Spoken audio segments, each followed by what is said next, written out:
I use lasers!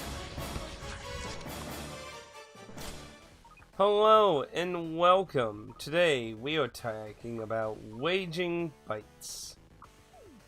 This is a Kimco game, and wow, that may immediately draw concerns because they make a bunch of mobile JRPG games, which this is available on mobile. This is definitely, out of all the titles I've played from them, which to be fair is only a small handful, considering they have quite a few even in physical form via limited one games, which interestingly enough, this was not a limited one games. This actually was a retail release, so they thought it was interesting enough to actually stand on its own in the market.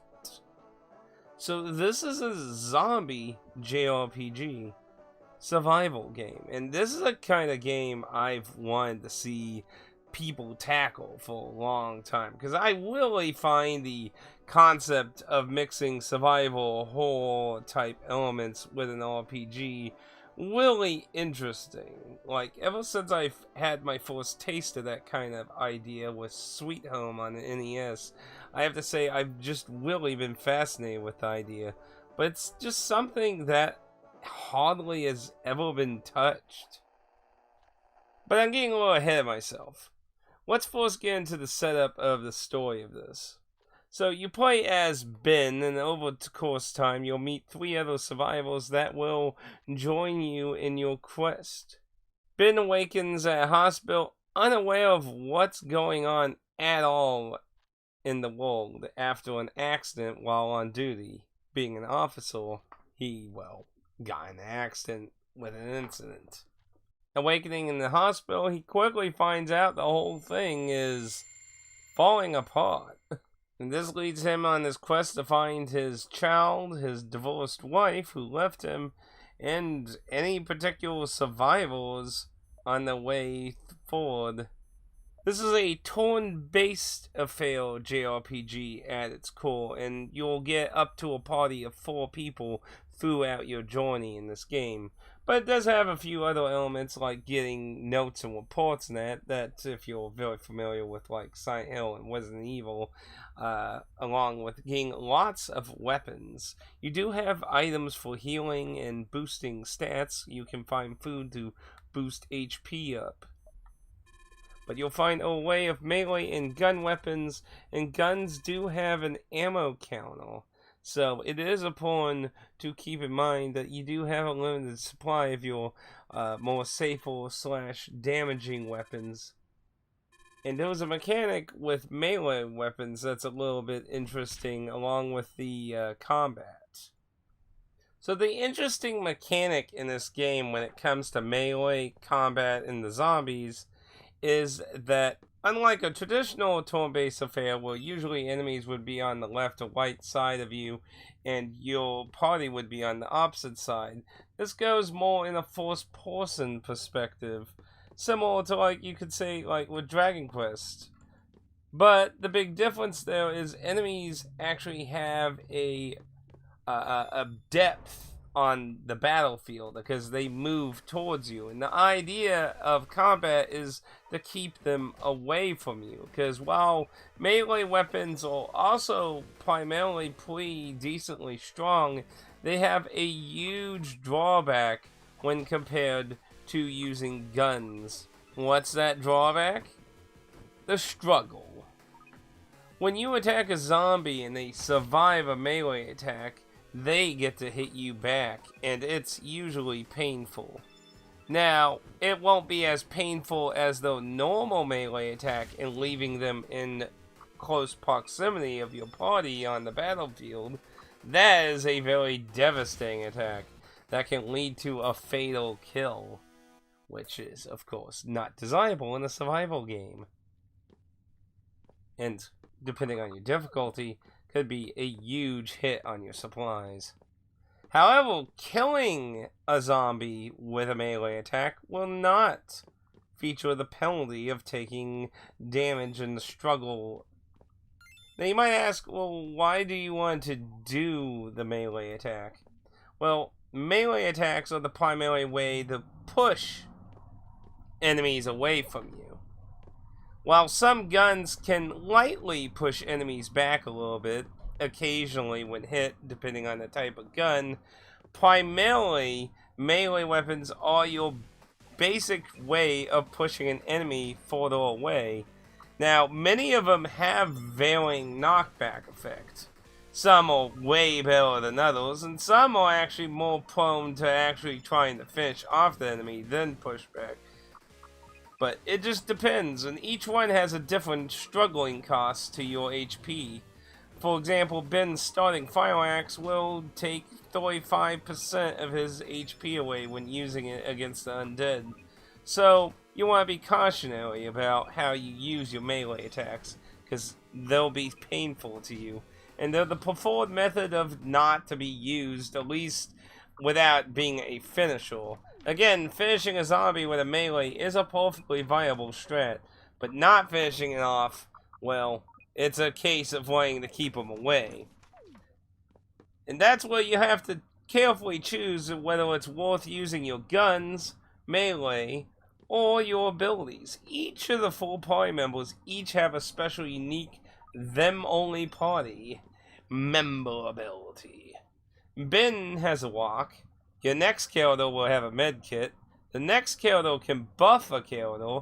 And then the last character who joins you has a stun grenade, which deals damage and has a possibility of skipping that enemy's turn. So it's basically like a more stronger version of walk. These are all free and have no cost to them. So using them strategically, again, is useful. Because, example, the first and last characters essentially have a free throwable weapon. So they don't have to worry about expending ammo. On top of that, you can find a very, very small way of infinite range weapons that are vastly weaker than guns, but they're useful in most encounters and saving your ammo. But don't be shy about using your ammo if you need to, especially if you're playing on normal. I can tell you, normal, if you played survival games and you've played RPGs, normal is going to be easy to you. I ended the game with so much healing and ammo, it was ridiculous. I really regretted not giving hard a shot, honestly. Now, early in the game, most zombies don't have a range attack, but as you get further in the game, certain zombie types will feature having range attacks, such as throwing rocks at you or doing other various things. There are also some that can also leap forward, thus moving closer to you quicker instead of consuming more time moving towards you one by one. After combat, you will get EXP. As a traditional turn-based affair, you can level up. And you can take advantage of respawning enemies as well in certain areas. If you can screen transition between 2 areas, you can cause zombies to respawn, thus you can essentially level grind as well. You can also sometimes earn ammo as supplies, which is very welcomed, because in some scenarios, you will want those extra supplies. Sadly, there is no, money system or anything. You don't get an opportunity to buy anything from any survivors or anything. Outside of combat, you can eventually, after the opening area, that you'll get the ability to run on the field. This will allow you to outmaneuver zombies because, well, you don't want to get into a lot of encounters unless you want to level up, and it kind of depends on your difficulty and whether you care about the score system. Obviously, survivability-wise, it's good to level up, but depending on your difficulty, that may be easier said than done. Luckily, it is pretty easy to get most zombies in a more one-to-one or small party versus another small party affair. Because sometimes, just because you encounter one zombie doesn't always mean it's literally one zombie, though most time it is. But there are times it can be 2 zombies. Point being, though, the less zombies you have with an exclamation mark on them, the smaller the enemy party is going to be. And obviously, for maximizing your stuff and using freebie abilities, that is usually the better option for your survivability. But you can, if you feel like you have too many things, resources, or if you're playing on an easier difficulty, you can round up more zombies into a battle and expel them with stronger abilities if you feel like you have the extra resources to make just a whole bunch of fights go by really fast in one affair instead of split up. But that depends on your playstyle and your difficulty. The score system, however, which is prominently in the middle of your top screen, is a odd choice, personally. Essentially, it's there to just challenge you to get a really high score. My personal problem with it is it doesn't really do a lot for you. Because all it does is just go up and down. What causes it to go up and down? Events being passed and that will cause it to go up, and grinding too much will cause it to go down.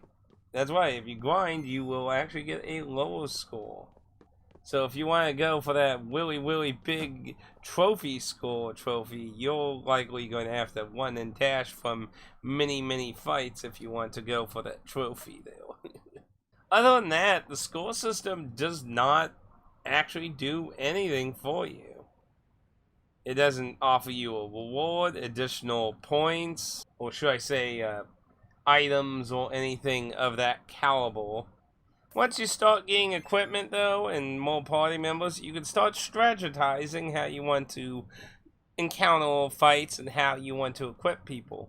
Who you want to be in charge of shotguns or sniper guns or various handguns that have different effects of either hitting multiple targets or doing one strong pushback target.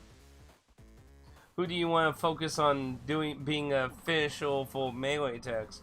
Who do you want to be that focuses on pushing enemies back if necessary with a melee? You can strategize and choose who you want to do what pretty decently, and you get a way of nice items. Sadly though, it's likely you're not going to use every single weapon and gun in the entire game. There are many that have many ups and downs, and they will just really depend on your playstyle and what you focus and willing to sacrifice. There are quite a few melee and handguns I literally didn't touch because they didn't really fit into my strategy of doing combat in this game. But everyone has their different takes and ways and abilities to use things, so I'm sure there was a strategy you can go with pretty much everything. It just depends on finding that person for it. And while I really enjoyed the idea of this game, I can't really lie and say that it doesn't have a weakness in combat. Being repetitive. Obviously, if you're going to maximize your resources, you're going to stretch all the freebie stuff as much as possible. And this really features a very repeating loop. Ben throws a rock. The second kill, though, if anyone's injured, uses a free heal move instead of using your limited supply of serum, which is the only consumable healing item. Have the third killer either use another free melee weapon, free ranged weapon. By the time you get that killer, you should have 2 free range weapons if you looked everywhere. But anyway, you either do that or have them buff someone so their next attack is even stronger. And when you get the fourth killer, you can use those stun grenade, which again can skip an enemy's turn. You'll go through this loop only using resources as actually necessary in a random encounter. And obviously that gets really repetitive, to be fair. And that's a fair criticism. Some people probably can't get over that hurdle after so long. Some people can, some people can't. If you're into RPGs, you're probably used to the grind. It's a survival game, so you're going to stretch your limits, probably, most of the time. Or you can just go balls to the wall if you're playing normal, for the most part, once you build up a bit of a supply. Because honestly, I ended the game with way so much crap. Now, being an RPG, what kind of stats are we looking at? So there's no, like, armor or accessories or anything. So this is just an incredibly simple system. You got levels, you get EXP, you got an HP bar that'll get higher as you level up, and you got an attack value. And obviously equipping weapons and stuff will further enhance on your attack. And that's it. There's no like defense modifiers or anything that you can mess with. So there's no special behind the back doors with like Lux and Lux Affinity snuck into my video somehow with luck and intelligence, dexterity. There's none of that stuff. As you go through the game, there's also side quests. These little side quests will usually lead to very useful rewards. Definitely recommend the police one, by the way. The police station one is really good reward that basically never got topped until the end of the game. These usually lead to very special boss encounters that you don't see anywhere else in the game. And only a few of them are really, like, how should I say, easy to miss. Most others you'll likely encounter to some capacity and just be given the option to walk by. But a few of them you'll get given the option just to completely ignore.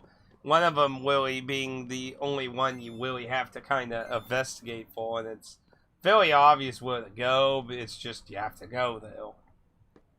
But they're very worth doing. They're a little extra spice to mix up combat. Bosses are definitely the thing to look forward to in this game after you've done a lot of random encounters. Because, like I said, normal zombies, they are going to likely be very repetitive most of the time unless you get into a lot of big encounters. When you get in a big encounter, be it one of the few story moments where it's forced upon you, or you accidentally somehow fumbled up and got into a really big group of zombies, those are where you're not going to easily just use your freebie shit.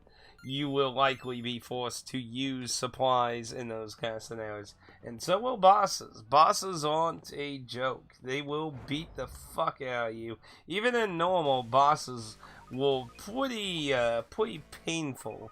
Though, again, I had much supply, so it wasn't a huge problem. But I imagine the harder difficulties, it's a much more pressure situation. I could see it for sure. Now, this game features a bizarro mix of auto-saving and manual saving. You can manual save. Like, I mean, honestly, like, I'm always happy to just have manual saving. But I'm fine with auto-saving when given the option to also manually save. So you get both options in this, and those are both good fine. What I find interesting about the auto-save is it does it by... It constantly auto-saves the normal slot, which is your most recent progression. Like, it does it, like, after every combat and things and stuff, and you can do it yourself, like I said. But there's also a tab called Memories. These are autosaves by each chapter of the game. And what's interesting is the game allows you to essentially backtrack. Like, you can be, like, in chapter 10 and be like, hey, I want to go to chapter 3 back when I first got to chapter 3. It's a kind of an interesting concept if you want to backtrack to either find something you might have missed, something you might have skipped, or just a re-experience on chapters. And while doing this review, I'm trying out hard mode, and looking at the memories tab, what's interesting on top of that is it only overrides the chapter you get to. So, like, chapter 1 and 2 have became hard mode autosaves, but all my other chapters are still their normal autosaves. So it's kind of interesting that it also kind of keeps your previous stuff until you get to override it. Now, luckily, I didn't encounter any bugs or anything really to mention, no crashes or anything, so the game is pretty decently competent. I didn't really find anything wrong when playing it. And while functionally the game's fine, I do have some slight criticisms at the game. One thing, I feel like zombies are way too stacked. And the ones that aren't just have very simple patterns walking back and forth. 99% of the time, you can easily stealth by many of the zombies or easily run by them without having this feel of starting an encounter. It's pretty easy in most cases. I feel like it would have been a little bit more interesting to offer options for the zombies to move in more interesting patterns to make it harder to sneak by them or to only be noticed by one. Because it's also like, you know, like playing Souls, like it's really easy to like draw in one enemy at a time most of the time as well. You can even intentionally, if there are two zombies looking at a same spot and they would get drawn together, you could intentionally have them drawn in, one away, and then when they one back to the starting positions, because they only chase you for so long, you can go and one into one once the exclamation marks are gone, and then fucking just do a fight that way. It's very easy to break them up, make small encounters and stuff, and I feel like that kind of affects how they did the difficulty of fights as you go on, because something you also notice as you go on in this game is zombies get closer and closer to you at the start of combat more the later you get in game. Like literally at the end of the game, most zombie encounters will be starting in your face or 1 or 2 steps away from you, the majority of the time being right in your face, essentially challenging you to kill them before they even get their first turn of that. It's a very questionable decision in my opinion, because I feel like it doesn't really, like, I feel like it would have been more interesting to have more zombies become larger groups of enemies versus just still having the 1 or 2 zombies you might meet by bumping into one zombie on the overworld. I think it would have been more interesting to have bigger, because you're forced to use your supplies and weaponry more interestingly the bigger the encounter is, usually. Because, like I said, while the regular zombies do have a few different types with different abilities and that, you know, 1 versus 2, 3, 4 situation, they're usually not a big deal regardless of whatever unique individual regular zombie they are.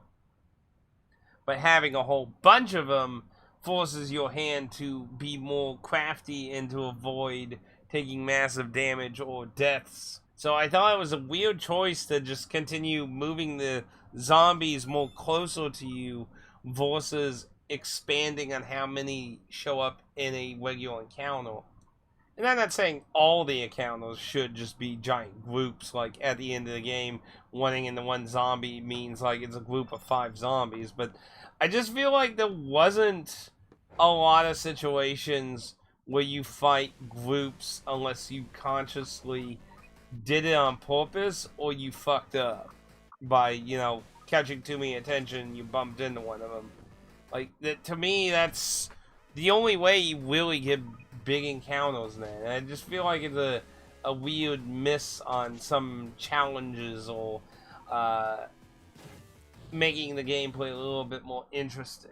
And while there's a lot of equipment, weapon-wise, to find about in the world, along with ammo, food that can increase HP, and serum, and that you got supplies everywhere you want to constantly keep looking for, there's not like a whole lot of other options. Like, you don't encounter situations where you really change the outcome of anything. Everything is pretty straightforward from beginning to end. The only time there's ever like really something that differs is something that happens literally right at the end of the game, and we'll get that in spoilers. Overall, though, for what it is, I really enjoyed this game. I liked its interesting idea of how zombies work in combat. I love the idea. I would love to see an expanded sequel or a spiritual sequel, either one, of this gameplay concept with even more ideas and panning out some of the more ruffle edges of this particular entry. I gotta say, out of all Kimco's games that I've played in these little JRPG mobile type games, this is my favorite out of all of them I've played by far. It has the most polish. I can see why they went and did a actual retail release instead of a limited release, like many of the titles with limited one games will get. I really enjoyed it, and now, how much would I value this game? Honestly, like, getting a brand new title is $29.99, $40, and some people, that might seem kind of steep, maybe, for Kimco JRPG, but honestly, I feel like there's a lot of nice ideas and stuff in this game, and it's a decent playtime. Most survival horror games are usually like 10 to 20 hours a lot of times. Unless you really drag on a lot of problems or something, or you're really on a high difficulty of that. But that's about the playtime you're likely going to be getting out of this, is between 10 to maybe 20 hours if you play on like super hard and you like have to redo a whole lot of shit or grind a lot near the end or something. My playthrough on normal was 11 hours, just for reference. But I think $30 is a perfectly fine price for a physical release. Now, if you don't mind digital, it is $14.99 on digital platforms. This is available on PS5, Steam, Xbox, and Switch. I'm playing the PS5 version. And I think $30 is fine for a physical release. $14.99 is a really good price also for the digital. There are no DRM-free options, however, though, so if you want that, there are none of currently of this video. And of course on mobile, because I did say it was on mobile, well, I probably wouldn't want to play the mobile version, because I probably would hate fucking playing this on a mobile device. I mean, I would probably hate playing pretty much almost any game on a mobile device, probably, if it wasn't like super touch heavy, like, I don't know, like Angry Birds or something. But if that does interest you, it's $7.99, which is even cheaper on mobile. Honestly, though, I really like this game. I really hope they consider trying to expand on this idea of the game, because the combat, I think, is very interesting in that, like, the idea of having the enemies actually move around forward and back in the battlefield, and the most critical and damaging attack being when they're in your face to do a melee attack. Very threatening. Now, you can still get this game brand new. It's not a super old release at all. So if you want a crib new version, you can find lots of copies of it still at its $29.99 price. Or you can find a few third-party people still selling it used too. Sealed too. But of course, there's also used, which seems to be between $20 to $30. So you're not going to get too much of a big difference though in the price. Overall, I definitely recommend the title. I think it's pretty good in that. Like I said, well, I think the two worst things of this game is that it can get really repetitive in the combat. Like, that's definitely one thing if they were to do some kind of sequel. Spice up combat a little bit more. Maybe give some more abilities options or warning abilities. Something of that caliber would definitely spice the combat up a little bit more, and making the zombies a lot more of a challenge in certain areas. Not like everywhere. I mean, obviously you don't want to keep the pressure on 100% of the time. You know, you gotta get those little leaf moments too. But like, it just felt like it was just really easy to get by all the zombies if you really want to, for the most part of that. Especially getting them into one-on-one situations instead of having situations where you'd be like, okay, well, if I go this way, it's very high odds I'm going to get 3 zombies in. Do I want to go that way, see what's that way, or do I want to skip it? Or like, I feel like there ain't enough decision-making in going through how to move and maneuver or choose to fight a lot of these zombies. But yeah, if you like RPGs and you like survival games or the concept of dealing with survival aspects in an RPG, I definitely recommend Waging Bytes. Definitely recommend grabbing up a copy for your own personal being. If you feel like you learned anything interesting, please feel free to leave a like. And if you feel like you learned nothing interesting at all, feel free to leave a dislike guilt-free. And let's go into spoilers a little bit. So as I said, the story basically focuses when the main character wanting to look for his daughter, And of course, each character has their different wants of what they're trying to do, mainly to just continue surviving. But a lot of it continues on the hinge on the main character wanting to find his daughter. And this leads them to a military base where they supposedly went to, only to find even the military base has fallen to the zombies. And of course, the main character starts becoming panicked and worried and stuff. And you go through this military base fighting the government and shit, like zombies of the government, not the government themselves. This isn't the Fallout 2 situation.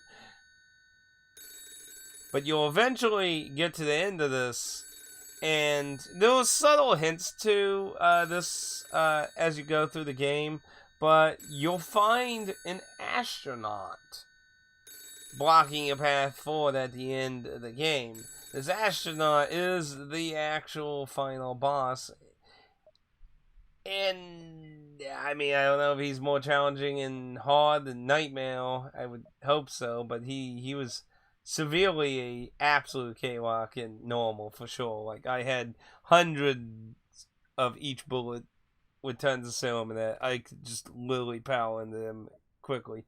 But he's weirdly he is a zombie astronaut with weird psychic fucking powers. Now, this zombie astronaut is about, like, at the beginning of the game, you see a thing about them landing on a planet in space and shit. So the astronauts were patient zero of the zombie shit, or supposedly. The game doesn't really specifically go into what caused the zombie stuff. Was it space? Space radiation? Something on the planet? Space dust? I don't know. But the astronaut is patient zero of the apocalypse, and ironically, the new husband of Ben. I mean, not Ben, but Ben's wife. Editor. Okay, anyway, yes, the astronaut you fighting actually is the new husband of Ben's wife, which, if you watched the opening of the game, you see a scene with a mother and a daughter, and they'll talk about the astronaut shenanigans that happen. Well, this is Ben's wife and child. And also, you hopefully remembered that opening scene, because that's actually very important for the true ending. After being the astronaut, he does some weird shit to the computer, and it starts a fucking nuclear launch code thing. And basically, if you don't input the right code, you get the bad ending. So how do you get the good ending? Well, all I'm going to tell you is it's in the intro, that little opening intro with his wife and daughter. And from there, you should be able to figure it out. I mean, I literally thought about, like, instantaneously, though I accidentally missaw one of the things to input. Plain fault. Anyway, yeah, so it's not really complicated. That's really the only real dividing thing in the whole game is the two endings. It's kind of just really random, honestly. But yeah, I really enjoyed the game. I would love, again, I would love to see a expanded type of sequel or spiritual sequel of this game. I feel like there was a huge lack of survival RPG type games. It feels like a match in heaven to challenge you with limited supplies and stuff. And I would just love to see more of them. But anyway, that's all I really have to say about Waging Bytes. If you have any questions or anything, feel free to leave a comment down below and let me know what you thought of the game. And I'll see you all next time in the Proving Grounds.